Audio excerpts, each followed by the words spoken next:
messy all day. We have a happy ending to the search for a child who never made it to school. Cleveland falls short. Team coverage of our city's failed Amazon pitch. Why is it still such a secret? And which Ohio city taking it? Also, help arrives, then drives away. Our cameras are rolling as crews suddenly stop pumping water out of a vacant home that's flooding its neighbors. Emergency room changes. How to make sure your next visit is covered.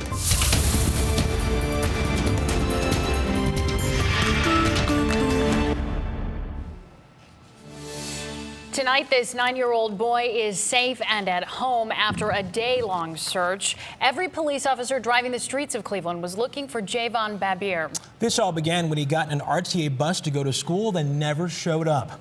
As any parent can imagine, it was a scary few hours for the young man's family. Javon's mother said her son got in a bus around 8:30 this morning on Lakeshore Boulevard to go to Lakeshore Learning Academy. The school contacted her when he didn't arrive, and the search was on. Then late today, Javon showed up at the Dave's Supermarket on Lakeshore, where his mother works. Police say he told them he had just been riding buses all day, and he's fine. Did the city work hard enough for you? Cleveland not on the list of the 20 cities in the running for Amazon's second headquarters. Tonight, we get answers. Why is our pitch such a secret? Why did it fail? How does our city stack up against those that did make the cut? 238 cities put in bids to be the home of what is being called Amazon's HQ2. We are standing on a map of the 20 finalists. Columbus and Pittsburgh made the cut. Cleveland did not, and we wanted to know why. Andrew Horansky and Danielle Serino teamed up to get some answers. Local officials have been frustratingly quiet, frustratingly cryptic about what their pitch was to Amazon. So let's begin with Danielle. Do we have any idea of what happened? Absolutely not, Russ. I couldn't even tell you. We contacted City Council. We contacted the Office of the Mayor. We contacted the Greater Cleveland Partnership and the Ohio Development Services Agency, which said it submitted something on behalf of the state. But we got nothing, and I don't like to take no comment as an answer. Turn that off. Well, we need to talk. I mean, you asked me before to call you ahead of time.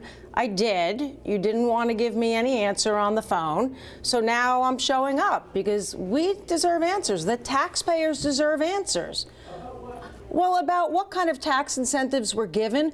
We now are out the potential of 50,000 jobs. Why? Why won't you say anything? Well, not yet. We did send out a press release. Okay, which said nothing. You know that. It was a statement from the mayor. Right. Okay. And so we're still reviewing all of the records to see whether or not they're releasable. Why are they not? Why are they not releasable? It should be transparent. We pay taxes. We're reviewing the records to see if they're releasable. I'm not a lawyer, so I can't tell you whether they are or not. But they're looking at them right now. Several cities have released information on what they were offering. Okay.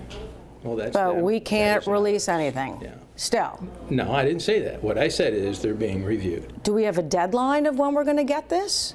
No. I mean, we just lost out on a lot of jobs. And if they're releasable, they will be released. You know, that begs the question that the city has something to hide. Okay. We do not. Okay. Do not have anything to hide. All right. Well, I guess we'll wait patiently again because you guys aren't giving us anything. Okay, well. All right. I trust that you will wait patiently. Okay, well, I'm a little impatient, as you know, as are our viewers, but okay. Well, when we first asked about the bid when they submitted it, we got a press release back at 6:01 right after our broadcast aired. And makes you wonder, is there something that they don't want us to know about? Well, for a look at who's in the running and why, let's head on over to Drew Horansky. Hi, Danielle. Well, it also makes you wonder who got this and why, particularly when it comes to Pittsburgh and Columbus. It's like, really? So even though Detroit missed out too, that's still hardly any consolation tonight. It could be worse, though. At least we're not Detroit. We're not Detroit! While that may still be true, if Amazon taught us anything, it may be what we're still lacking. Chances are you've done a review on Amazon. You know what it looks like, 5 stars, right? Well, today we wanted to give the people of Cleveland a chance to rate the city on its bid to land the facility. I would say a 3. You'd give them a 3? Yeah. And quickly to people, it became less about the bid, more about the city. Better school system. Yeah, increase the police force, build up the lakefront. No one gave any more stars than 3. This man gave 1. Just said, be more willing to give what the company needs. Who's to say they didn't? We may never know since so much of our bid was secret. As for our closest competitors, and just wait till you see what we do next. We witnessed an inspirational video from Pittsburgh, a commitment from political leaders, and a mayor now boasting they're the only Rust Belt city on the list. In Columbus, they partnered with Ohio State, offering graduates as future employees, while Governor John Kasich, an OSU grad, claimed he had breakfast with Amazon's CEO. Cities which will now be getting visits from the company's executives, while we give ourselves yet another pep talk. There might be a chance in the future. It's no reason to be down about it. A missed opportunity now is an opportunity later that can be capitalized on. And I'm glad that he brought up that point because we really don't give up. Although it's frustrating, we don't give up. But again, no one giving us more than 3 stars in Russ, we know that's not good enough. Now, we did get a number of comments today. We're not just happy to share those with our viewers tonight. We are also willing and planning to share them with the city. Drew, I want to go back to Danielle's very determined questioning a few moments ago when you told me that Cleveland is not the only city that has this no-tell policy when it comes to what their pitch was, right? Oh, well, that's right. And Danielle and I have both been reporting on this story, as have others in our newsrooms. And what we've been hearing from city halls and others as well, other journalists fighting for this story, is that cities are calling this a trade secret. So, for example, Chicago, Las Vegas, some of the other cities where you would have run into the same thing if you asked those same questions. Interestingly, though, Chicago did make the cut despite that quiet policy, if you will, with the media. Las Vegas did not, and of course, neither did we. All interesting, to say the least. Okay, Drew Horansky, downtown. Thank you. The family of a man shot and killed by a Strongsville police officer last March is suing him and the city. Attorneys for the family of Roy Evans Jr. say that he was never a threat to Officer Jason Miller. Evans led police on a 14-minute chase down 71 before he was shot, unarmed and still in the driver's seat with his girlfriend and 2 kids looking on. Last summer, a grand jury cleared Miller of any criminal wrongdoing. The teen inmates that trashed the juvenile detention center earlier this month are now facing charges. 6 teenagers have been charged with a variety of crimes, from aggravated rioting to vandalism. One of those allegedly involved is in custody on aggravated murder charges in the death of 12-year-old Abdel Bashidi. The riot caused some $200,000 in damages. Wycliffe police tweeted out this dash cam video of an officer confronting a man suspected of shoplifting. Watch as 39-year-old LeVar Wallace suddenly begins fighting with the officer, and both end up right there on the ground. Both suffered some scrapes, but are said to be okay. Wallace has been charged with assaulting a police officer. Tonight, some incredible new video from robberies at 2 credit unions. This is Cleveland Police helicopter video coming up now from the September robberies, which happened in Fairview Park and Brook Park. It shows a white Chrysler. You see it right there, driving the streets of Cleveland. Police say this was the getaway car. It eventually crashed at East 156th and Damon. Now let's back up and show you pictures of the actual robberies. Police say the men were aggressive and threatening to employees while demanding money. 2 men have been taken into custody. The FBI tells us the cases may be connected to others. A new turn in a story we first brought you of an abandoned and flooded Cleveland basement that's leaving neighbors with unwanted water in their own homes. Today, Manny Abraham and our cameras caught what initially looked like the beginning of a solution. It was the sound of relief. I'm so glad somebody did come and start this process of getting rid of some of this water. About 6 feet of water in the home's basement with a frozen surface. Oh, so you hear? Ooh, the ice is falling down in there now. A hose coming from the side of the door stretched to the backyard, leaving a puddle growing. Neighbor Paula Folks says a man who used to live at the home was there when the cleanup crew arrived. He even apologized for the damage to her home. But just about an hour after a flood cleanup crew arrived, they returned. only to stop the process a third of the way through because they say they were not paid. It's just all a scam. It's just all a scam. That's all. Folks says the same man who apologized later called to ask if she could pay $300 until he came back with the full amount. I can't. I don't have $300 to give him like that. And just like that, neighbors left out in the cold again. So what do we do now? Exactly. Still, where's the water going to go? And we'll be asking those questions too. Reporting in Cleveland, Amani Abraham, Channel 3 News. At this hour, House Republicans are pushing forward with a crucial vote later tonight to avoid a government shutdown at midnight Friday. Democrats say they may have enough votes to stop the short-term spending bill in the Senate. The main issue remains immigration reform. The majority of Democrats plan to vote no, and 3 Senate Republicans have also said they will oppose the House bill. Well, we made it to about 30 degrees in a good chunk of northern Ohio today, but the shining star was our shining star, the sun. Wall-to-wall sunshine. We have more of that coming in the forecast with other good things to tell you about. Thanks, Betsy. And emergency care. Could you be stuck with the bill? Why one insurer is deciding what your health is worth.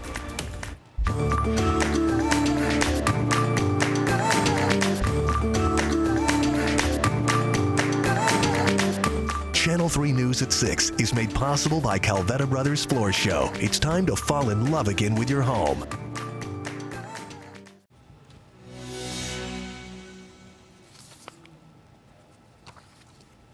It is no secret the flu season is hitting Ohio hard.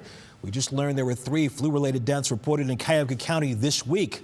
All were women, ages 78, 95, and 101 years old. You've heard it before, but doctors recommend if you did not get that flu shot yet, it is not too late. Go get one. It's especially important for older folks and kids. We have verified this with the Centers for Disease Control and a local pediatrician. Reduces your risk of getting really sick and reduces your risk of dying. So again, it is verified. A flu shot is definitely worth getting. If you use Anthem Blue Cross Blue Shield for health insurance, you have to hear this. There's a chance your next visit to the emergency room may not be covered. Senior health correspondent Monica Robbins reports how a secret list of conditions may cost you big time. It's a parody about a serious issue. 3 people with stomach pain go to emergency. One might be life-threatening, the others may be minor. But if they have Anthem Blue Cross Blue Shield, the insurance giant may decide their visits aren't covered. January 1st, Ohio became the 6th state where this policy is in place. It's got some serious consequences for our patients. Dr. Purva Grover is president of Ohio American College of Emergency Physicians. Her organization is opposed to Anthem's policy. I cannot expect a patient to differentiate a headache between a simple migraine or a brain aneurysm. It is not safe for the patients. I would go ahead and implore and encourage patients to do the right thing for themselves. Another issue is the list of covered conditions is secret. Tell patients that certain things they'll go to the ER may not be covered, and then not tell them what that list is. You know, there are a lot of things that can mimic true emergencies. The policy is a cost-saving move for Anthem BCBS. They want patients to utilize less expensive drugstore or urgent care clinics because an ER visit can be 10 times the cost of a clinic visit. But Dr. Grover is worried about unintended consequences. How many patients will now not seek care because they are afraid to go to the emergency department because they are afraid they don't know if this visit will be covered? Anthem has a list of what it considers emergency situations on its webpage and suggests unsure patients call their doctor for advice. Monica Robbins, Channel 3 News. Well, we have all gotten those annoying robocalls, and tonight a new report shows that last year we got more of them than ever before. The Federal Trade Commission says Americans were hammered with more than 30 billion unwanted robocalls in 2017. That breaks a record from 2016. Get how huge this number is. It is 967 calls every second. It also means that every adult in the country got at least 100 robocalls. Insane. If you're fed up, you can make a complaint on the FTC's website. Okay, Marvel Comics fans, rejoice. The man who helped launch it all is coming to town. Stan Lee will be the featured guest at the Wizard World Comic Con event at the Convention Center. Lee, who helped create such comic book icons as Spider-Man, the Hulk, Thor, and Iron Man, will be there on March 3rd and 4th. And by the way, an autograph will cost you $120. You want a picture? That's another $120. Lee turned 95 years old last month. He's obviously quite sharp. I guess to say the so. least. He's got a good plan. He does. And you know, despite Rachel from Card Holder Services calling to annoy you, we actually are going to bring you back down and give you some good news. I had a wonderful afternoon today. I got to hang out with the second graders at Ridgebrook Elementary in Parma. Wow. A lot of really good kids, a lot of Good really class. great questions too. And of course, once we finally differentiated between a comment and a question, it got a lot better. But man, they are on it there. Fantastic kids. I also got this tweet in from Cheryl Overby. She's flying back home into Cleveland. She says, beautiful weather just now. Look at our fair city. Look at these blue skies. And wait a minute. There's no ice on that lake.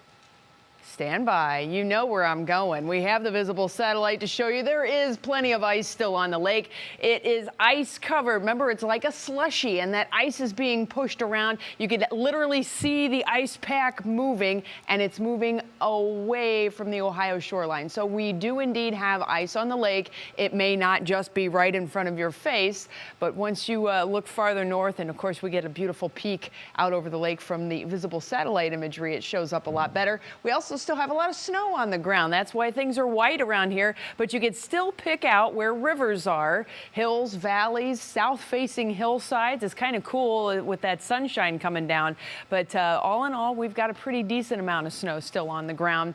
That's going to be going away, though. Southwesterly winds continue. Now, that is making it feel a little bit brisk. The wind chills are down in the single digits and low teens, but the air temperatures are still in the 20s and even 30s. And as we go through the next several days, we will continue to pump in warmer air on those southwesterly breezes. It's a lot warmer to the west. That will eventually be getting here as well. We'll be